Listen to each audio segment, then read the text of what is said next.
Start. Hello नमस्कार मेरे दोस्तों, आप सभी का चाणक्य नीति क्लासेस में दिल से स्वागत है। तो सबसे पहले आप सभी चेहरे पे मुस्कान लाइए ताकि आज का दिन बेहतर हो। और जैसा कि हम बोले थे, बिहार पुलिस कांस्टेबल जो कि अब 20 दिन में हम लोग 20 सेट लगाने का तैयारी कर रहे हैं। तो जिसमें कि हम लोग जो है 5 सेट पहले लगा चुके थे और आज छठा सेट हम लोग लगाएंगे। और ये सेट जो है टेलीग्राम चैनल पे अपलोड किया जाता है। टेलीग्राम चैनल चाणक्य नीति क्लासेस सर्च कीजिएगा, आ जाएगा। ठीक है, उसमें लोगो रहेगा चाणक्य नीति क्लासेस का।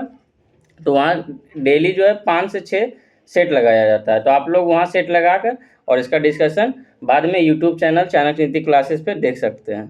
ठीक है, तो 20 दिन में जो हम 20 सेट लगाने की बात किए थे, तो जो कि 5 सेट हम लगा चुके हैं और आज छठा सेट होगा। ठीक है, और यह नवीनतम पैटर्न पे आधारित है। ठीक है, जो कि बिहार विद्यालय 10वीं कक्षा एवं समकक्ष स्तर से तैयार किया गया है। ठीक है, तो आइए, और नया सिलेबस के आधार पे ही हम लोग को पढ़ना है। नया सिलेबस में जो है पूरा डिटेल्स बताया गया है कि ये टॉपिक से हमें पढ़ना है, ये टॉपिक से एग्ज़ाम हॉल में क्वेश्चन आएगा। ठीक है, तो देखते हैं क्वेश्चन नंबर 1। ठीक है, और मैथ जो बनाने वाला होता है हम उसका आंसर बता देते हैं। आप लोग वीडियो रोक कर बना लीजिएगा। ठीक है, जैसे क्वेश्चन नंबर 1 देखिएगा, ध्वनि अपेक्षाकृत कब अधिक वेग से चलती है। तो ध्वनि जो है अपेक्षाकृत कब अधिक वेग से चलेगी, तो इसका राइट आंसर जो है डी होगा। ठीक है, माध्यम बी तथा सी दोनों होगा। ठीक है, राइट आंसर बी तथा सी दोनों होगा, जो कि डी है। माध्यम के तापमान की वृद्धि की जाती है और माध्यम की नमी में भी वृद्धि की जाती है। तो एक का राइट आंसर डी होगा। ठीक है, क्वेश्चन नंबर 2 देखिएगा। और सभी ऐसा नहीं कि साइंस जो है इधर उधर से पूछता है, सभी 9th और 10th के सिलेबस से ही साइंस आता है। ठीक है, आपको लगता है 9th और 10th अगर अच्छे से पढ़े रहते तो आप लोग सही कर पाते। ठीक, एक समतल दर्पण द्वारा बनाई गई छवि की विशेषता क्या होती है। तो एक समतल दर्पण द्वारा बनाई गई छवि की विशेषता क्या होगी, तो ये जो है समान आकार और सीधी और पार्श्व तौर पर उल्टा और आभासी होगी। ठीक है, राइट आंसर ए होगा। क्वेश्चन नंबर 3 देखिएगा, किसी प्रतिकर्षण वैद्युत बल के विरुद्ध एक इकाई धन आवेश को एक बिंदु से दूसरे बिंदु तक ले जाने में किया गया कार्य क्या कहलाता है। तो इसमें जो है किया गया कार्य जो है विभवांतर कहलाएगा। ठीक है, किसी प्रतिकर्षण वैद्युत बल के विरुद्ध एक इकाई धन आवेश को एक बिंदु से दूसरे बिंदु तक ले जाने में किया गया कार्य क्या कहलाता है, तो विभवांतर। Right answer B. और बाकी जो जैसे आपको निकालना होगा तो वो खुद से निकालिएगा वीडियो रोक कर, ऐसा नहीं कि हम भी आगे बढ़े तो आप भी आगे बढ़ जाइएगा। ठीक है, और लगभग इसमें 2000 क्वेश्चन होगा 20 सीट में, और डिस्कशन के साथ लगभग 5 से 6000 क्वेश्चन। 5 से 6000 जो है नए सिलेबस के आधार पे है, और यहाँ से क्वेश्चन आने की संभावना बनती है। ठीक है, तो क्वेश्चन नंबर 4 देखिएगा, 200 वोल्ट पर कार्य करने वाला एक संयंत्र का पावर 40 वाट है, तो संयंत्र का प्रतिरोध क्या होगा। तो संयंत्र का प्रतिरोध होगा, विद्युत शक्ति बराबर होता है V² तो आप लोग को जो है इस पे बैठाना है। तो संयंत्र का जो है 1000 ओम होगा। ठीक है, राइट आंसर डी होगा। संयंत्र का प्रतिरोध कितना होगा, राइट आंसर डी 1000 ओम। एक मकान की छत से भूमि की ओर एक पत्थर गिराया जाता है और उस पत्थर की गतिज ऊर्जा अधिकतम कब होगी, उसे गिराने के तुरंत बाद, या उसे आधी दूरी तक पहुंचने के बाद, या भूमि पर पहुंचने के ठीक पहले, या भूमि पर पहुंचने के बाद। तो इसकी जो है उस पत्थर की गतिज ऊर्जा अधिकतम होगी भूमि पर पहुंचने के ठीक पहले। ठीक है, तो 5 का राइट आंसर सी होगा, भूमि पर पहुंचने से ठीक पहले। क्वेश्चन नंबर 6 देखिएगा, उतापलवी बल किन कारकों पर निर्भर करता है। तो ये किन कारकों पर निर्भर करता है, तो ये जो है द्विस्थापित तरल के भार पर निर्भर करता है। ठीक है, द्विस्थापित जो है तरल के भार पर निर्भर करता है। ठीक है, क्वेश्चन नंबर 7 देखिएगा, और अभी जो आप लोग को 15 से 20 दिन आपको रेगुलर कंटिन्यू ज़्यादातर मेहनत करना होगा। ठीक है, और पढ़े हुई चीज़ को रिवाइज कीजिए। जैसे हिंदी बीवीडी लीजिए, कोई अगर भाई आपका जो है या कोई जो भी है उससे मांग लीजिए बीवीडी बुक और उसे पढ़ लीजिए। ठीक है, वो भी जो है 10th के सिलेबस पे ही दिया जाता है, तो आप लोग मांग कर उसे पढ़ लीजिए एक तरफ से। ठीक है, क्वेश्चन नंबर 7 देखिएगा, तापन उपकरण का हीटिंग एलिमेंट बनाने हेतु चुने जाने के लिए किस पदार्थ में कौन सा गुण अनिवार्यता मौजूद होनी चाहिए। तो ये जो है कौन सा गुण अनिवार्यता मौजूद होनी चाहिए, तो ये जो है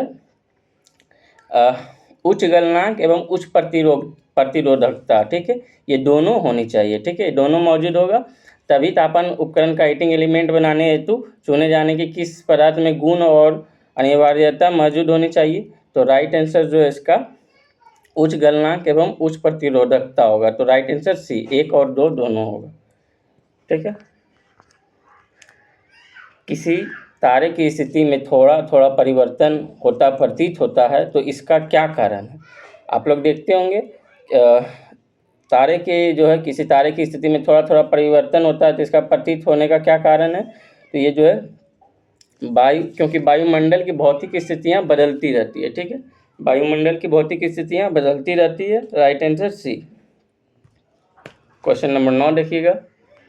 एक लड़का एक लेंस का उपयोग करके एक दूरस्थ वस्तु का एक स्पष्ट प्रतिबिंब एक पर्दे पर फोकस करता है, ठीक है। एक लड़का एक लेंस का उपयोग करके एक दूरस्थ वस्तु का एक स्पष्ट प्रतिबिंब एक पर्दे पर फोकस करता है, तो लेंस और पर्दे के बीच दूरी लगभग कितने बराबर होगी। तो लेंस और जो है पर्दे के बीच कितने के बराबर होगी, तो एफ। राइट आंसर बी होगा, ठीक है। ये सभी जो है 10वां का क्वेश्चन है, ठीक है। आप लोग अगर 9th 10th अच्छा से पढ़े होंगे तो आप बना पाइएगा, ठीक है। और 10th क्लास में एफ यहीं से क्वेश्चन आता है, लगभग क्वेश्चन जो है यहीं से आता है, और वहीं यही सिलेबस जो है 9th 10th के आधार पे ही दिया गया है, ठीक है। देखिएगा ये रीजनिंग है। पैटर्न को पूरा करने वाली आकृति को पहचानिए, घूर्णन की अनुमति नहीं है। तो ये तो बहुत ईजी है, ठीक है, आराम से लाएंगे आप लोग। ये चारों ऑप्शन में जो है मिलाना है, ये कौन सा राइट आंसर सही है, ठीक है। तो ये जो है राइट आंसर इसका होगा ए, ठीक है। तो आप लोग जो है ऐसे भी डायग्राम जो है आपको यहाँ अगर नहीं समझ में आएगा तो क्वेश्चन पे ही जो है आप लोग बना दीजिएगा, ठीक है। क्वेश्चन पे ही पेंसिल से लगाइएगा, जिस तरह ऊपर है उस तरह नीचे लाना है और मिलाना है आपकी एक जो है पूर्ण रूप से तैयार आकृति हुआ है या नहीं, ठीक है। तो राइट आंसर इसका ए होगा। दी गई आकृति में आयतों की संख्या ज्ञात करें। तो इसमें आयत गिनना है तो सीधा सीधी आयत है, ऊपर 3 है नीचे 3 है, ठीक है।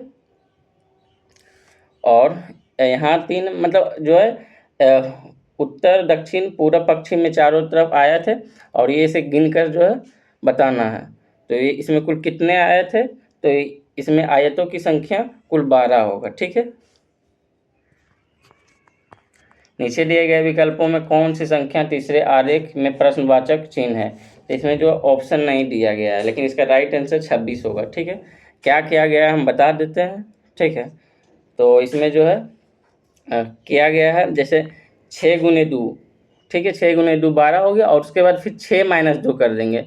पहले 6 गुने 2 करेंगे, उसके बाद प्लस करके इंटू 6 माइनस 2 कर देंगे, तो जो है 12। अब उसके बाद जो है प्लस 4 कर देंगे तो 16 हो जाएगा, ठीक। उसी तरह 5 या 15 कर देंगे, उसके बाद प्लस करके फिर 5 माइनस 3 कर देंगे, तो जो है जो 17 हो जाएगा, ठीक है। ठीक उसी तरह यहाँ 26 होगा इसका राइट आंसर, ठीक है।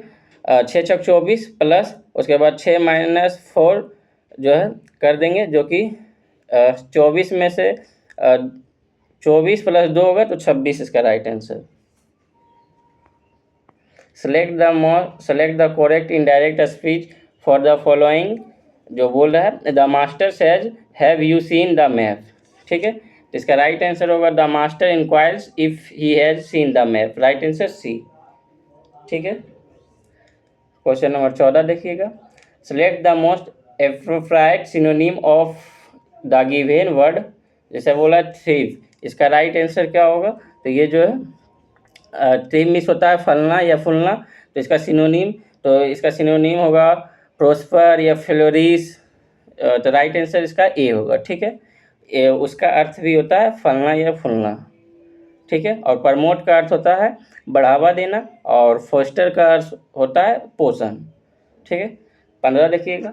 Choose the correct spelling necessary, ठीक है। नेसेसरी मीन्स आवश्यक होता है, ठीक है। तो नेसेसरी इसमें सही वर्ड जो है इसका राइट आंसर ए होगा, ठीक है, नेसेसरी। 16 देखिएगा, choose the word that he opposite in meaning, ठीक है, अपोजिट मीनिंग चूज करना है। तो ये बोल रहा है इनक्वानिमिटी, ठीक है, तो इसका अर्थ होता है धैर्य या शांत चिता या मनोदशा या धीरज, ठीक है। तो इसका राइट आंसर जो है इसका अपोजिट पूछ रहा है, ठीक है, तो राइट आंसर इसका जो है बी होगा, एगेशन, ठीक है।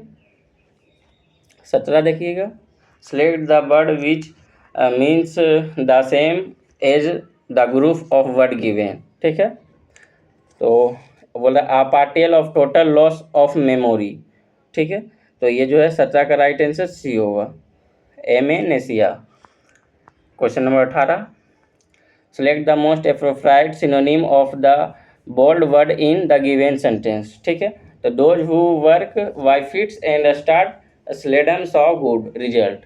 तो इसका राइट आंसर जो है सी होगा, इनरेगुलरली, ठीक है।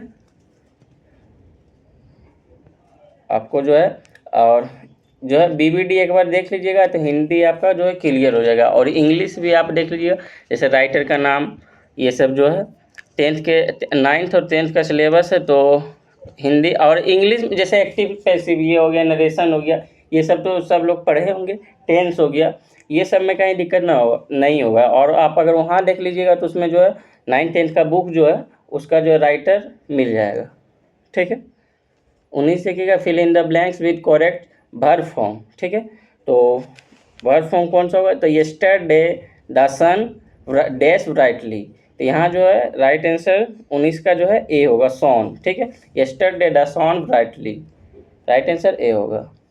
Select the most appropriate option to fill in the blanks, जो कि बोल रहा है the situation turn ugly as the crowd dash to right, ठीक है, तो रिक्त स्थानों पर जो है किसका प्रयोग करेंगे, तो हम रिक्त स्थानों पर वर्ब टू का प्रयोग करेंगे, बिगेन, ठीक है, तो यहाँ जो है 20 का राइट आंसर डी होगा, बिगेन वर्ब टू का प्रयोग करेंगे।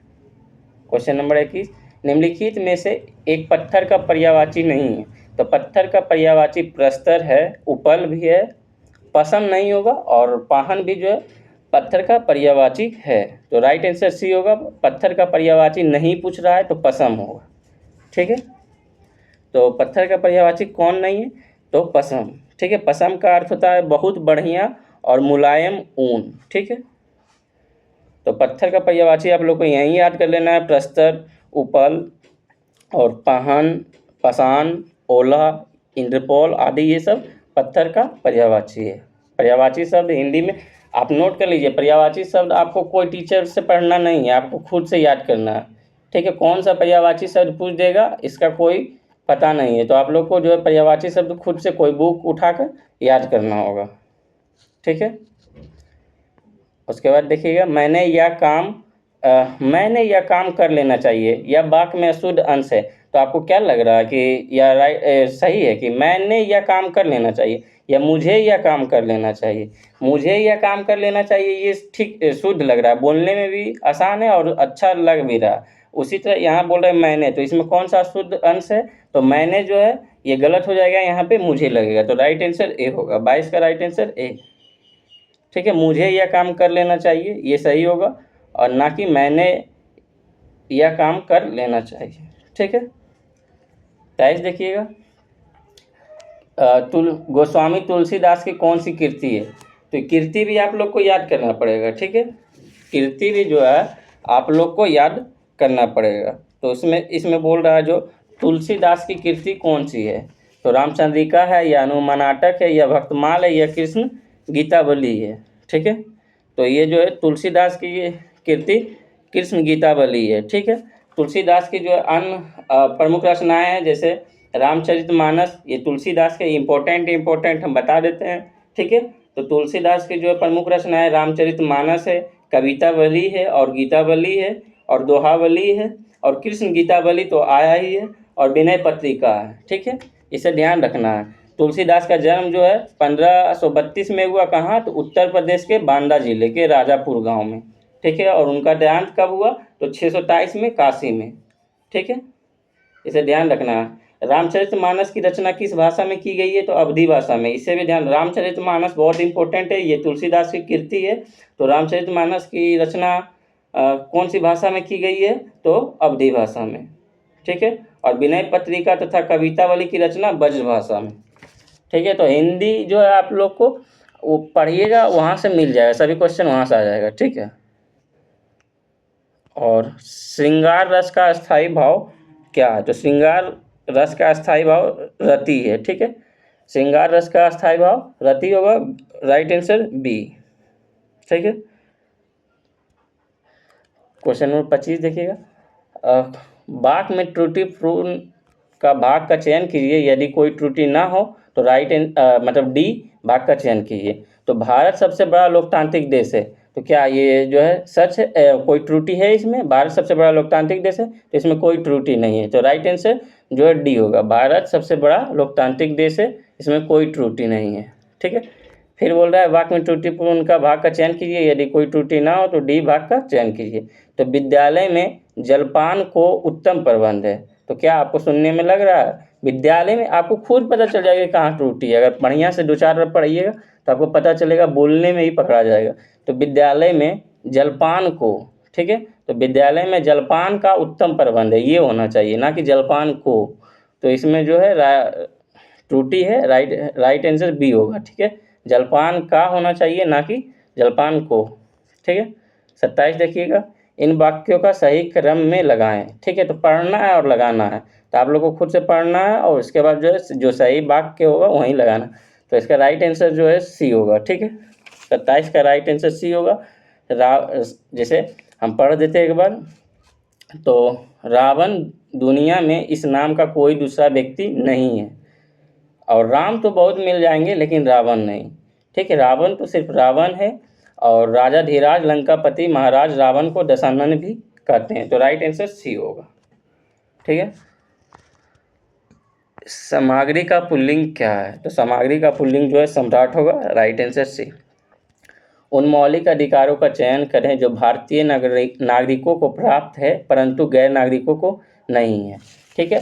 तो मतलब गैर नागरिक मीन्स जैसे विदेशी आए घूमने के लिए, और बहुत सारे गैर नागरिक जो हम भारत के नागरिक हैं उन्हें इसे प्राप्त है, जैसे भाषण एवं अभिव्यक्ति की स्वतंत्रता, मतलब हम कुछ भी बोल सकते हैं, कहीं भी घूम सकते हैं, ये सब जो है भारतीय नागरिकों को प्राप्त है, जो कि विदेशी को प्राप्त नहीं है, ठीक है। कानून के समक्ष समानता, ये सभी को प्राप्त है, ठीक है। हम मतलब कानून के आगे सभी की समानता है, तो हमें भी प्राप्त है और विदेशियों को भी प्राप्त है। अल्पसंख्यकों के अधिकार, ठीक है, अल्पसंख्यकों के अधिकार ये जो है ऐसे भारतीय नागरिकों को प्राप्त है, ठीक है। भारतीय नागरिकों को सिर्फ अल्पसंख्यकों को प्राप्त नहीं सॉरी अल्पसंख्यकों का अधिकार जो है ये दोनों को प्राप्त है, ठीक है। और जीवन और स्वतंत्रता का संरक्षण, अल्पसंख्यकों का अधिकार जो है सिर्फ भारतीय नागरिकों को प्राप्त है, ठीक है। और जीवन और स्वतंत्रता का संरक्षण ये दोनों को प्राप्त है, ठीक है। भारतीयों को भी और विदेशियों को भी जीने का अधिकार है और स्वतंत्रता है, जीने की स्वतंत्रता है, ठीक है। तो इसका राइट आंसर जो है ए हो जाएगा, भाषण एवं अभिव्यक्ति की स्वतंत्रता और अल्पसंख्यकों का अधिकार, ठीक है। क्वेश्चन 30 देखिएगा, भारत में सरकार के 3 स्तर कौन से हैं? तो सभी लोग जानते हैं भारत में सरकार के 3 स्तर कौन कौन है? तो संघ सरकार, राज्य सरकार और स्थानीय सरकार। तो इसमें देख लीजिए कौन सा है, तो राइट आंसर इसका बी होगा, ठीक है। संघ सरकार, राज्य सरकार और स्थानीय सरकार। भारत में सरकार के 3 स्तर कौन कौन है? तो राइट आंसर बी, संघ सरकार, राज्य सरकार और स्थानीय सरकार, ठीक है। बहुत सारा क्वेश्चन जैसे मैथ है तो आप लोगों को बनाना होगा खुद से, ठीक है। हम आंसर बताते हुए चलेंगे, और टाइम भी आपसे कम लेना है हमको। भारत के संविधान में कौन सा अनुच्छेद भारतीय निर्वाचन आयोग की स्थापना से संबंधित है? तो अनुच्छेद 324, ठीक है, ये सभी को पता है, अनुच्छेद आपको रट लेना है, ठीक है। पहले तो 1 से लेके जो है आपको 151 तक रट ही लेना है, ठीक है। एक अनुच्छेद 151 तक कंठस्थ याद होना चाहिए। उसके बाद बीच बीच में जो इम्पोर्टेंट अनुच्छेद है, जैसे 280 हो गया है, और फिर 310 हो गया, 308 से लेके फिर 317 तक हो गया, फिर जैसे 21 हो गया, 20 हो गया, 24 हो गया, 124 हो गया, ये सभी जो है इम्पोर्टेंट अनुच्छेद रटना होगा आप लोग को, ठीक है। तो क्योंकि इंडियन पॉलिटी से क्वेश्चन इस बार आएगा। तो भारत के संविधान के 324 में जो है भारतीय निर्वाचन आयोग की स्थापना में संबंधित है, और ये संविधान के भाग 15 में, ठीक है, संविधान के भाग 15 में अनुच्छेद कितना से कितना, तो 324 से 329 तक जो है निर्वाचन संबंधी का उल्लेख है, ठीक है, 324 से 329 तक भाग 15 में, ठीक है। भारतीय निर्वाचन आयोग की स्थापना कब हुई थी, तो भारतीय निर्वाचन आयोग की स्थापना 25 जनवरी 1950 को हुई थी, इसको भी याद रखिएगा, ठीक है। और संविधान के किस अनुच्छेद में भारत एवं नियंत्रक महालेखा परीक्षक का वर्णन है, तो 148 में, जिसे हम CAG कहते हैं, ठीक है। तो ये सब जितने हैं इंपॉर्टेंट याद रखिएगा, 148 तो आपको याद ही रखना है, 148 से लेकर 151, ठीक है, CAG की चर्चा। क्वेश्चन नंबर 32 देखिएगा, भारत सरकार के नीति आयोग जो आर्थिक नीति निर्धारण का चिंतन समूह है, उसमें नीति का पूरा स्वरूप क्या है, तो नीति का पूरा स्वरूप होगा national institute for transforming India, ठीक है, जिसे हम कहते हैं राष्ट्रीय भारत परिवर्तन संस्थान, ठीक है। तो national institute for transforming India, right answer B हो जाएगा, ठीक है। इसकी स्थापना कब हुई नीति आयोग को, तो नीति आयोग का जो है 1 जनवरी 2015 को योजना आयोग के स्थान पर नीति आयोग की स्थापना की गई थी। किसके स्थान पर, योजना आयोग के स्थान पर नीति आयोग की स्थापना 1 जनवरी 2015 को की गई। नीति आयोग के अध्यक्ष कौन होते हैं, तो आप लोग सभी लोग जानते हैं, प्रधानमंत्री होते हैं, ठीक है। और बताइएगा वर्तमान में नीति आयोग के उपाध्यक्ष कौन है, तो सुमन बेरी, ठीक है। वर्तमान में नीति आयोग के उपाध्यक्ष कौन होंगे, सुमन बेरी, ठीक है। क्वेश्चन नंबर 33 देखिएगा, उच्च न्यायालय के कार्य क्षेत्र में बदलाव किसके द्वारा किया जा सकता है, ठीक है। तो उच्च न्यायालय के कार्य क्षेत्र में बदलाव किसके द्वारा किया जा सकता है, तो ये सभी लोग जानते हैं, सिर्फ संसद के द्वारा ही उच्च न्यायालय के कार्य क्षेत्र में बदलाव किया जा सकता है। जब संसद के अधिनियम पारित करके पास करेगा तभी जो है उच्च न्यायालय के कार्य क्षेत्र में किसी भी बदलाव किया जा सकता है, ठीक है। तो 33 का राइट आंसर ए हो जाएगा। राष्ट्रपति को उसके कार्यकाल की समाप्ति से पूर्व कैसे हटाया जा सकता है, तो ये महाभियोग के द्वारा, ठीक है। राष्ट्रपति को हम किस विधि द्वारा हटाएंगे, तो महाभियोग के द्वारा, ठीक है। और राष्ट्रपति पर महाभियोग से संबंधित प्रक्रिया संसद के दोनों सदनों में निर्वाचित एवं मनोनीत सदस्य भाग लेंगे, ठीक है। और वह प्रस्ताव पारित होने के बाद ही जो है राष्ट्रपति को उसके पद से हटाया जा सकता है, ठीक है। तो राष्ट्रपति को उसके कार्यकाल की समाप्ति से पूर्व कैसे हटाया जा सकता है, तो महाभियोग द्वारा, ठीक है। क्वेश्चन नंबर 35 देखिएगा, राज्य में अध्यादेश किसके द्वारा लागू किया जा सकता है, तो राज्य में जो अध्यादेश किसके द्वारा लागू होगा, तो राज्यपाल के द्वारा, ठीक है। राज्यपाल के द्वारा जो है राज्य में अध्यादेश लागू होगा। और ये कौन से अनुच्छेद में वर्णित है कि राज्यपाल के द्वारा राज्य में अध्यादेश लागू होगा, तो अनुच्छेद 213, ठीक है। अनुच्छेद 213 में जो है राज्यपाल के द्वारा राज्य में अध्यादेश करने की शक्ति प्रदान है, ठीक है। तो राइट आंसर इसका बी होगा। क्वेश्चन नंबर 36 देखिएगा, किस अधिनियम के द्वारा अंग्रेजों ने घोषणा की कि भारत में अधिकारियों की नियुक्ति राष्ट्रीयता और रंग के आधार पर भेदभाव नहीं होगा, तो ये किस अधिनियम के द्वारा, तो 1833 के चार्टर अधिनियम के द्वारा जो है अंग्रेजों ने यह घोषणा की भारत में अधिकारियों की नियुक्ति राष्ट्रीयता और रंग के आधार पर भेदभाव नहीं होगा, राइट आंसर बी, ठीक है।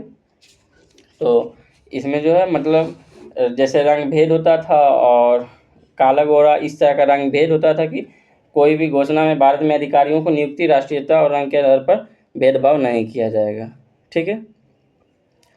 नेक्स्ट क्वेश्चन देखिएगा 37, संविधान के किस अनुच्छेद में राज्यों द्वारा प्राथमिक शिक्षा जो कि मातृभाषा में दिए जाने का प्रावधान है, तो कौन से अनुच्छेद में जो यह वर्णित है कि संविधान के किस मतलब जो राज्यों द्वारा प्राथमिक शिक्षा मातृभाषा में दिए जाने का प्रावधान है, ठीक है। तो ये जो है 350 के ए, राइट आंसर इसका ए जो है अनुच्छेद 350 के ए में राज्य में भाषाई अल्पसंख्यक वर्गों के बच्चों को उनकी मातृभाषा शिक्षा देने की उचित प्रबंध किया गया है, ठीक है। तो राइट आंसर इसका सी होगा, ठीक है। नेक्स्ट क्वेश्चन देखिएगा, भारत के नागरिकों के लिए मतदान की न्यूनतम आयु क्या है, तो भारत के नागरिकों के लिए जो है न्यूनतम आयु क्या है, मतदान की न्यूनतम आयु 18 वर्ष है, ठीक है। ये सभी लोग जानते हैं कि भारत में जो है मतदान के लिए न्यूनतम आयु 18 वर्ष है। ये कौन से संविधान संशोधन के तहत जो है यह नियम लाया गया कि मतलब जो है एज को 21 से 18 किया गया। तो 61वां संविधान संशोधन 1989 के माध्यम से जो है यह नियम आया कि 21 वर्ष से घटाकर 18 वर्ष किया जाएगा। ठीक है, और बताइएगा मतदान का अधिकार जो है कानूनी अधिकार है, ये जो है मतदान का अधिकार कानूनी अधिकार है या नहीं, तो ये कानूनी अधिकार है। ठीक है, और यह मौलिक अधिकार नहीं है। ठीक है, मतदान का अधिकार जो है कानूनी अधिकार है, ना कि मौलिक अधिकार है। ठीक है, इसे ध्यान रखना। और बताइएगा भारत में राष्ट्रीय मतदाता दिवस प्रत्येक वर्ष जो है कब मनाया जाता है, तो 25 जनवरी को। ठीक है, भारत में राष्ट्रीय मतदाता दिवस जो है प्रत्येक वर्ष किस दिन को मनाया जाता है, तो 25 जनवरी को। ठीक है, राइट आंसर इसका जो है बी होगा, 18 वर्ष। न्यूनतम मतदान की न्यूनतम आयु 18 वर्ष। कौन से संविधान संशोधन, तो 61वां संविधान संशोधन 1989। ठीक है, इसे याद रखना है। 39 देखिएगा, निम्न में कौन से बॉन्ड द्वारा भारतीय संस्थान विदेशी बाजारों से विदेशी मुद्रा की बजाय रुपये में पैसा जुटा सकता है, तो मसाला बॉन्ड। ठीक है, राइट आंसर बी होगा। ठीक है, मसाला बॉन्ड द्वारा भारतीय संस्थान विदेशी बाजारों से विदेशी मुद्रा के बजाय रुपयों में पैसा जुटा सकता है। ठीक है, भारत मसाला का सबसे बड़ा उत्पादक और निर्यातक देश है, इसे भी ध्यान रखना है। भारत का जो है मसाला का सबसे बड़ा उत्पादक और निर्यातक देश भी है। ठीक है, मसाला बॉन्ड वे बॉन्ड होते हैं जो भारत के बाहर जारी किए जाते हैं, और ये भारतीय मुद्रा में निर्दिष्ट बॉन्ड होते हैं, ना कि स्थानीय मुद्रा में। ठीक है, इसे ध्यान रखना। क्वेश्चन नंबर 40 देखिएगा, पूरा ग्रामीण क्षेत्रों में नगरीय सुविधाएं प्रदान करना प्रारूप किसके द्वारा प्रस्तावित किया गया था, तो ये जो है ग्रामीण क्षेत्रों में नगरीय सुविधाएं प्रदान करना, ये प्रारूप जो है APJ अब्दुल कलाम के द्वारा प्रस्तावित किया गया था। ठीक है, राइट आंसर इसका होगा ए। ठीक है, और पूरा का होता है PUR एक। ठीक है, ऐसा नहीं कि पूरा जो है मतलब जो है पूरा है एक PURA, पूरा का पूर्ण शब्द होगा provision of urban amenities to rural areas. ठीक है, इसका मुख्य उद्देश्य योजना का उद्देश्य ग्रामीण क्षेत्रों में आधारभूत संरचना उपलब्ध कराना तथा ग्रामीण पलायन में प्रवृत्ति को कम करना।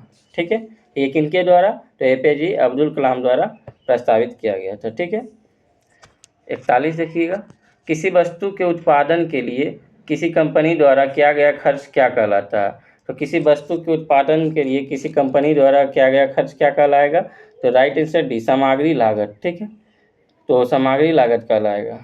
41 का राइट आंसर डी। जब बर्फ पिघलती है तो क्या होता है, तो जब बर्फ पिघलती है तो इसका आयतन घटता है। ठीक है, जब जल बर्फ में बदलता है तो आयतन बढ़ जाता है। जब जल बर्फ में बदलेगा तो आयतन बढ़ जाएगा, और जब पिघलेगी तो घट जाएगा इसका आयतन। ठीक है, और बर्फ के जल में परिवर्तन होने से घनत्व बढ़ जाता है। ठीक है, नेक्स्ट देखिएगा, निम्न में किसमें उप सहसंयोजक बंध उपस्थित नहीं है, तो H2SO3, राइट आंसर सी होगा। ठीक है, नेक्स्ट देखिएगा 44, इसमें थोड़ा सा मीठा हुआ दिखेगा लेकिन हम पढ़ेंगे, आप लोग ध्यान से सुनिएगा। ठीक है, निस्तापन क्या है, निस्तापन क्या है, तो निस्तापन क्या है, तो इसका जो है वायु की नियंत्रित अथवा अनुपस्थिति में अयस्क को गर्म करना निस्तापन कहलाता है। ठीक है, 44 का राइट आंसर ए होगा। निस्तापन क्या है, तो वायु की नियंत्रित अथवा अनुपस्थिति में अयस्क को गर्म करना। 45 देखिएगा, Fe2+ आयन में उपस्थित अयुग्मी इलेक्ट्रॉन की संख्या कितनी है, तो ये जो है Fe2+ आयन में अयुग्मित इलेक्ट्रॉनों की संख्या 4 है। ठीक है, राइट आंसर ए हो जाएगा। एरोमेटिक यौगिक निम्न में कौन है, तो एरोमेटिक यौगिक निम्न में से कौन है, तो ये जो है राइट आंसर C6H6 होगा। ठीक है, C6H6 जो है इसका राइट आंसर होगा। उसके बाद देखिएगा नेक्स्ट क्वेश्चन, फैन ऑन कर दिया। दी गई रासायनिक अभिक्रिया में निम्न में कौन सी रासायनिक जातियां क्रमशः ऑक्सीकारक है और अपचायक रूप में कार्य करती है। ठीक है, तो कौन से अपचायक रूप में कार्य करती है, तो ये जो है Fe2O3 और AI। ठीक है, तो राइट आंसर जो है इसका सी होगा। ठीक है, क्वेश्चन नंबर 49 देखिएगा, एक तत्व ए जल के साथ अभिक्रिया करके एक विलयन बनाता है जो फिनोल्फ्थेलिन के विलयन को गुलाबी कर देता है, तो तत्व ए का क्या होने की सर्वाधिक संभावना है? तो ये जो है Mg, ठीक है, राइट आंसर बी होगा, Mg होने की संभावना है। मेंडलीफ के आवर्स नियम के अनुसार इनमें कौन सा सत्य है? तो आप लोग को पढ़ना है तो हम पढ़ देते हैं क्योंकि थोड़ा मिटा हुआ। तत्वों के गुणधर्म उनके परमाणु द्रव्यमानों को आवर्ती फलन होते हैं, या तत्वों के गुणधर्म उनके चुंबकीय गुणों की आवर्ती फलन होते हैं, या तत्वों के गुणधर्म उनके परमाणु क्रमांकों को आवृत्ति फलन होते हैं, या तत्वों के गुणधर्म उनके रंग की आवृत्ति फलन होते हैं। ठीक है, तो ये जो है राइट आंसर इसका ए होगा, तत्वों के गुणधर्म और उनके परमाणु द्रव्यमानों की आवृत्ति फलन होते हैं। ठीक है, श्री शर्मा अपनी कुल आय का 15% किराए पर और शेष का भाग 75% जो है अन्य खर्चों पर करते हैं, तो 1700 रुपये मासिक बचाते तो उसकी मासिक आय कुल कितनी होगी? ठीक है, तो पहले जो है कितना, पहले जो है मतलब 15% खर्च करते हैं, तो 100 माइनस यानी 75/100 कर देंगे, और जो है फिर 100 में से फिर 75 को घटाएंगे, फिर और अन्य खर्चों पर 75, तो 25/100 कर देंगे। ठीक है, उसके बाद जो है 85/100 गुने 25/100, तो आप इसको काटिएगा तो 1700 आ जाएगा। 1700 फिर बराबर 1700 करना है, तो इसका राइट आंसर जो है सी होगा 8000। ठीक है, आप लोग निकाल लीजिएगा। दिए गए युग्मों में कौन सा युग्म असहभाज्य संख्या युग्म बनाता है? ठीक है, तो ये जो है राइट आंसर डी होगा। ठीक है, 11, 21। निम्नलिखित व्यंजक का मान ज्ञात करें, तो निम्नलिखित व्यंजक का मान जो है ज्ञात करना है, तो आप लोग मान ज्ञात कीजिएगा। तो इसका राइट आंसर जो है एक डी होगा। ठीक है, 78 होगा, इसका राइट आंसर डी 78। दो उम्मीदवारों के बीच एक चुनाव में एक उम्मीदवार को कुल वैध मतों का 48% मत मिले और 18% मत अवैध थे, तो यदि कुल मतों की संख्या 17,500 थी तो दूसरे उम्मीदवारों को मिले वैध मतों की संख्या कितनी होगी? तो ये राइट आंसर इसका डी होगा। ठीक है, आप लोग खुद से निकालिएगा, हम आंसर बताते चल रहे हैं। ठीक है, ज़्यादा लंबा वीडियो ना बने। एक आयताकार फर्श की चौड़ाई और उसकी लंबाई, यहाँ से आप लोग सेंस लगाइए किस तरह का मैथ पूछ रहा है और किस तरह का जो है सेट से ही पता चलता है, और नया पैटर्न के आधार पे ही पता चलेगा आप लोग को कि कहाँ से क्वेश्चन पूछ रहा है। ठीक है, ये क्वेश्चन जो पूछ रहा है हमें आता है या नहीं आता है, तो हमें सीखने की ज़रूरत है, हमें सीखना होगा। एक आयताकार फर्श की चौड़ाई और उसकी लंबाई 3/5 है, तो यदि फर्श का क्षेत्रफल 60 मीटर स्क्वायर है तो फर्श की लंबाई और चौड़ाई कितना अंतर है? ठीक है, तो कितना अंतर है? तो इसका राइट आंसर 4 मीटर होगा। ठीक है, और अभी जो है करेंट अफेयर्स की क्लास बंद है। ठीक है, उसे चालू करेंगे हम लोग अभी, जब तब तक हम बिहार पुलिस का सेट देख रहे हैं। आप लोग सेट जो है रेगुलर लगाइएगा। ठीक है, एक त्रिभुज का क्षेत्रफल 480 सेंटीमीटर स्क्वायर है, तो इसकी भुजाओं का अनुपात 10:24:26 है, तो त्रिभुज का परिमाप जो है 120 सेंटीमीटर होगा। राइट आंसर ए। समांतर श्रेणी को 10 संख्याओं का योग 390 है, तो तीसरी संख्या 19 है, तो पहली संख्या ज्ञात कीजिए। ठीक है, तो पहली संख्या ज्ञात कीजिए, तो इसका राइट आंसर जो है ए 3 होगा। ठीक है, 58 का राइट आंसर जो है ए होगा। 4 और 8, कौन से भारतीय जन आंदोलन महात्मा गांधी के प्रसिद्ध दांडी मार्च के साथ शुरू हुआ? ठीक है, तो कौन सा भारतीय जन आंदोलन जो है महात्मा गांधी के प्रसिद्ध दांडी मार्च के साथ शुरू हुआ था? ठीक है, तो ये जो है सविनय अवज्ञा आंदोलन दांडी मार्च के साथ शुरू हुआ था। ठीक है, जिसमें गांधी जी द्वारा 11 सूत्री मांग किए थे, जिसमें सरकार ने इस पर कोई रुख नहीं अपनाया, जिससे जो है 14 फरवरी 1930 को साबरमती में कांग्रेस समिति की एक बैठक में गांधी जी के नेतृत्व में सविनय अवज्ञा आंदोलन का निश्चय किया। ठीक है, और सविनय अवज्ञा आंदोलन के तहत महात्मा गांधी ने 12 मार्च 1930 को ऐतिहासिक सत्याग्रह की शुरुआत की, और कुल कितने अनुयायियों के साथ? अनुयायी पूछता है तो 78 अनुयायियों के साथ, और कितने चले थे? तो 240 मील।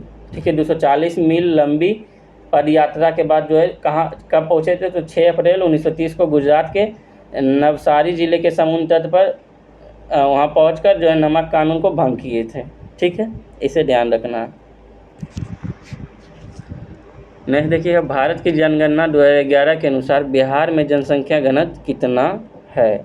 तो ये जो है बिहार में 2011 के अनुसार पूछ रहा है, तो 1106 प्रति व्यक्ति प्रति मतलब जो है 1106 व्यक्ति प्रति वर्ग किलोमीटर होगा। Right answer D. और वैयक्तिक आय क्या है, ठीक है, तो वैयक्तिक आय क्या है, तो करों और अन्य कटौतियों से पहले व्यक्तियों और परिवारों द्वारा अर्जित कुल आय वैयक्तिक आय कहलाएगा। ठीक है, तो राइट आंसर सी होगा। किसी अर्थव्यवस्था में व्यक्तियों और व्यवसायियों द्वारा अर्जित कुल आय जोड़कर राष्ट्रीय आय की गणना करें तो निम्नलिखित में किस विधि का उपयोग किया जाता है। तो कौन सी विधि, तो आय विधि का उपयोग हम लोग इस विधि द्वारा आय विधि निकालते हैं। ठीक है। 63, भारत की जनगणना 2011 के अनुसार केरल में साक्षरता दर कितनी दर्ज की गई। ठीक है, तो 2011 की जनगणना के अनुसार केरल में साक्षरता दर लगभग 93.91% दर्ज की गई। राइट आंसर डी होगा। सिकंदर को पंजाब के शासक पोरस के साथ युद्ध लड़ना पड़ा। इस युद्ध को हम किस नाम से जानते हैं। तो ये युद्ध बहुत फेमस था, तो आप लोग सभी जानते हैं इस युद्ध का क्या नाम था। तो ये जो है हाइडे स्पीच का युद्ध था। ठीक है, हाइडे स्पीच का युद्ध के नाम से हम जानते हैं। ठीक है, हाइडे स्पीच युद्ध को झेलम नदी के तट पर लड़ा गया, इसे भी ध्यान रखना है। झेलम नदी को जो है बितिस्ता नदी जो है जानते हैं। ठीक है, वेदों में जो हम बितिस्ता के नाम से जानते हैं झेलम को। ठीक है, सिकंदर भारत में कुल कितने दिनों तक रहा था, तो 19 महीनों तक रहा था। ठीक है, इसे भी ध्यान रखना है। क्या पूछ देगा, ये बिहार पुलिस सिलेबस है, इसका निश्चित नहीं है, लेकिन इस बार जो है बिहार पुलिस सिलेबस निश्चित किया गया है। देखिए अपने सिलेबस के अनुसार खड़ी होता है या नहीं। 65 देखिएगा, प्रथम हफीम युद्ध जो कि 1839 से 42 ईस्वी को समापन करने वाली संधि कौन सी थी। तो हफीम युद्ध को समापन करने वाली जो है नानकिंग की संधि थी। ठीक है, प्रथम हफीम युद्ध का समापन करने वाली संधि कौन सी थी, तो नानकिंग की संधि। ठीक है, और ये प्रथम हफीम युद्ध ब्रिटेन द्वारा चीन पर किया गया आक्रमणकारी युद्ध था। ठीक है, ये जो कब से कब तक चला, 1839 से 42 ईस्वी तक चला था। ठीक है, और दूसरी अफीम युद्ध वर्ष कब से कब तक, तो 1856 से 60। पहला 39 से 42 और दूसरा 56 से 60। ठीक है, और दूसरा जो अफीम युद्ध किस संधि के तहत समाप्त हुआ था, तो तियानजिन संधि के तहत। ठीक है, तो अफीम युद्ध इंपॉर्टेंट है और विश्व इतिहास से क्वेश्चन इस बार देखने को मिलेगा। ठीक है, ग्रेट विक्टोरियन मरुस्थल कहाँ स्थित है, तो सभी लोग जानते हैं ऑस्ट्रेलिया में है। ठीक है, ऑस्ट्रेलिया में जो है ग्रेट विक्टोरियन मरुस्थल स्थित है। ऑस्ट्रेलिया का सबसे छोटा मरुस्थल कौन सा है बताइएगा, तो पेर्डिका रेगिस्तान। ठीक है, ऑस्ट्रेलिया का सबसे छोटा मरुस्थल तो पेर्डिका रेगिस्तान। ठीक है, सिम्पसन डेजर्ट भी कहाँ स्थित है, तो जो है सिम्पसन डेजर्ट ये भी ऑस्ट्रेलिया में स्थित है। कोकोस प्लेट किनके मध्य पाई जाती है, तो कोकोस प्लेट जो है किनके मध्य पाई जाएगी, तो अमेरिका के पश्चिमी तट तथा प्रशांत प्लेट के नीचे। ठीक है, राइट आंसर ए होगा। ठीक है, अमेरिका के पश्चिमी तट तथा प्रशांत प्लेट के नीचे कोकोस प्लेट पाई जाती है। 68 देखिएगा,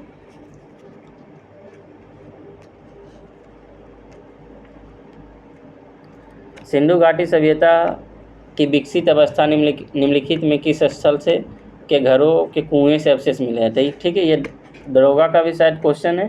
सिंधु घाटी सभ्यता की विकसित अवस्था निम्नलिखित में किस स्थल से घरों के कुएं का अवशेष मिले हैं, तो मोहनजोदड़ो। ठीक है, 68 का राइट आंसर डी होगा। यहाँ से जो है कुओं का अवशेष मिले हैं। कृष्णदेव राय ने अपनी अमर कीर्ति अमुक्त मालदा को किस भाषा में लिखा है, तो ये जो है किस भाषा में लिखे हैं, तो तेलुगु भाषा में। ठीक है, तेलुगु भाषा में जो है कृष्णदेव राय ने अपनी अमर कीर्ति अमुक्त मालदा को लिखा है। ठीक है, कृष्णदेव राय को जो है कौन सी उपाधि प्रदान थी, तो आंध्र भोज। ठीक है, आंध्र भोज किसे प्रदान, कौन मतलब किनके ये उपाधि जो आंध्र भोज की उपाधि कौन धारण किए थे, तो कृष्णदेव राय। ठीक है, और कृष्णदेव राय का जो है अमुक्त मालदा तेलुगु भाषा के कितने महाकाव्यों में से एक है, तो 5 महाकाव्यों में से एक है। ठीक है, कृष्णदेव राय तुलुप वंश के शासक थे और ये विजयनगर के महानतम शासक भी थे। ठीक है, देखिएगा बिहार में 1857 के विद्रोह का प्रमुख नेता कौन था, तो बिहार में जो है 1857 के विद्रोह का प्रमुख नेता वीर कुंवर सिंह थे। ठीक है, बिहार से जो है वीर कुंवर सिंह थे। इसे ध्यान रखना है। तो बिहार के संदर्भ में तो इनके फैक्ट और कुछ 2-4 फैक्ट देखना है हमें। तो बताइएगा, कुंवर सिंह जो है कहाँ से थे, तो जगदीशपुर से, ठीक है। 1957 में जगदीशपुर में विद्रोह की अगुवाई करने वाले कौन थे, तो बिहार के कुंवर सिंह, ठीक है। ये वर्तमान में किस जिले में है, तो भोजपुर जिले के जगदीशपुर से संबंधित है, इसे ध्यान रखना है, ठीक है। बताइएगा कुंवर सिंह की मृत्यु कब हुई, तो 26 अप्रैल 1858 को वीर कुंवर सिंह की मृत्यु हुई। फरैजी आंदोलन की शुरुआत किसने की, तो हाजी शरीयतुल्लाह, ठीक है। ये जो है फरैजी अथवा फराइजी आंदोलन की शुरुआत 1838 से 1857 में प्रारंभ हुआ। ये जो हाजी शरीयतुल्लाह द्वारा बंगाल में किया गया था, ठीक है। मेंडल ने किस आधार पर युग्मकों का शुद्धता नियम दिया, तो मेंडल ने जो है किस आधार पर शुद्धता का नियम दिया, तो ये जो है एक संकरण के आधार पर जो है, जैसे मोनो हाइब्रिड क्रॉस करते हैं, इसके आधार पर युग्मकों की शुद्धता का नियम दिया। निम्नलिखित में कौन सा जीव बहुविखंडन द्वारा प्रजनन करता है, तो कौन सा जीव जो है बहुविखंडन द्वारा प्रजनन करता है, तो प्लाज्मोडियम, ठीक है। जीन उत्परिवर्तन निम्न में किसके कारण होता है, तो जीन उत्परिवर्तन किसके कारण होगा, तो ये जो है नाइट्रोजनी क्षारों के अनुक्रम में परिवर्तन होगा, ठीक है। Right answer B. रिसिया निम्न में किस श्रेणी के अंतर्गत आता है, तो रिसिया जो है किस श्रेणी के अंतर्गत आएगा, तो ब्रायोफाइटा के अंतर्गत, ठीक है। ब्रायोफाइटा सबसे सरल स्तरीय पौधों का समूह है, ठीक है, इसे भी ध्यान रखें। अंतःश्वसन के दौरान फेफड़े निम्न में किस कारण हवा से भर जाते हैं, तो जो है अंतःश्वसन जो है किसके कारण हवा से भर जाते हैं, तो फेफड़ों की अस्फीति से, ठीक है। राइट आंसर बी होगा। यौवन के समय लड़कों में दिखने वाला परिवर्तनों का कौन सा हार्मोन लाता है, तो टेस्टोस्टेरोन हार्मोन, ठीक है। 77 का राइट आंसर सी। यौवन के समय लड़कों में दिखने वाले परिवर्तनों का कौन सा हार्मोन लाता है, तो राइट आंसर सी, टेस्टोस्टेरोन, ठीक है। नीचे दिए गए कथनों पर विचार कीजिए, सही उत्तर का चयन कीजिए, ठीक है। कथन 1 में बोल रहा है मानव अमाशय नाइट्रिक अम्ल का उत्पादन करता है, और कथन 2 कह रहा है हाइड्रोक्लोरिक अम्ल अमाशय को क्षति पहुँचाए बिना भोजन की पाचन में मदद करता है, ठीक है। तो ये जो है राइट आंसर ए होगा, ठीक है। केवल कथन 2 सही है, ठीक है। हाइड्रोक्लोरिक अम्ल अमाशय को क्षति पहुँचाए बिना भोजन की पाचन में मदद करता है। नेक्स्ट क्वेश्चन, निम्न में कौन सा औषधीय पौधा रक्तचाप के उपचार के लिए सबसे अच्छी औषधि है, तो सबसे अच्छी औषधि कौन सा होगा, तो सर्पगंधा, ठीक है। Right answer B. Next question देखिएगा, सभी क्वेश्चन इंपॉर्टेंट है और इसी से रिलेटेड एग्जाम हॉल में देखने को मिलेगा। निम्नलिखित में कौन सी घटना मानव हृदय में डायस्टोल के दौरान होती है, तो डायस्टोल के दौरान कौन सी घटना होगी, तो वेंट्रिकल में रक्त प्रवेश, राइट आंसर डी, ठीक है। यहाँ से आप लोग को खुद से बनाना है, आप लोग को आंसर हम बताते चलते हैं। 81 का राइट आंसर जो है सी होगा, ठीक है। 5336, ठीक है। 82 का राइट आंसर ए होगा, 1/41, ठीक है। 83 का जो है राइट आंसर ए होगा, ठीक है। रोक कर क्वेश्चन को आपको रोक कर खुद से बनाना है। 20/27 मीटर प्रति सेकेंड, ठीक है। 84 का जो है राइट आंसर डी होगा, ठीक है। हम वीडियो को कुछ देर होल्ड करते हैं, आप लोग जो है रोक कर बनाते चलिएगा, ठीक है। 10:17 राइट आंसर। नीचे दिए गए समीकरण को गणितीय रूप से सही बनाने के लिए किन 2 चिन्हों को परस्पर बदलना होगा, तो चिन्हों को बदलना है, ठीक है। तो इसका राइट आंसर जो है ए होगा, ठीक है। भाग और माइनस को जो है बदलना है, ठीक है। इस रंग जो है लाल है, तो वाहन जो है किससे संबंध होगा, ठीक है। मतलब रंग जो है लाल से संबंधित है, तो वाहन किससे संबंधित होगा, तो ये जो है वाहन ट्रक से संबंधित होगा, ठीक है। रंग लाल से संबंधित है, वाहन ट्रक से संबंधित होगा, ठीक है। रीजनिंग है 6 मित्रों जो है 6 मित्र का जो है एक वृत्ताकार मेज के चारों ओर केंद्र की ओर मुख कर देना है, बाकी सभी को जैसे जैसे बोला गया उस तरह बैठाना है। तो इसका राइट आंसर जो है ए होगा, पुलकित होगा, ठीक है। निम्नलिखित में कौन सी भैंस की नस्ल संसार में सबसे अधिक दूध देती है, तो मुर्रा नस्ल, ठीक है। मुर्रा नस्ल जो है सबसे अधिक दूध उत्पादन करती है। मुर्रा जो है भैंस प्रतिदिन 35 किलोग्राम से अधिक दूध दे सकती है, ठीक है। और एक मुर्रा भैंस की दूध उपज आमतौर पर प्रतिदिन 10 से 16 लीटर के बीच होती है। मुर्रा भैंस हरियाणा राज्य का गौरव है और हरियाणा का काला सोना भी मुर्रा को कहा जाता है, ठीक है, इसे ध्यान रखना। नेक्स्ट क्वेश्चन देखिएगा, निम्नलिखित सागरों में किसमें औसत लवणता सर्वाधिक होगी? तो मृत सागर में जो औसत लवणता सर्वाधिक है, ठीक है, लवणता लगभग 330% है यहाँ इसकी लवणता। नेक्स्ट क्वेश्चन देखिएगा, निम्नलिखित में कौन सा महासागर पूर्व उत्तरी अमेरिका और दक्षिणी अमेरिका से घिरा है? तो प्रशांत महासागर, ठीक है। पूर्व उत्तरी अमेरिका और दक्षिणी अमेरिका से कौन सा महासागर से घिरा है? तो प्रशांत महासागर। निम्नलिखित में कौन सा पूर्वी घाट शिखर का उदाहरण नहीं, शिखर का उदाहरण है, पूर्वी घाट शिखर का उदाहरण है? तो इसका राइट आंसर जो है डी होगा, महेंद्रगिरी, ठीक है। महेंद्रगिरी जो है पूर्वी घाट शिखर का उदाहरण है।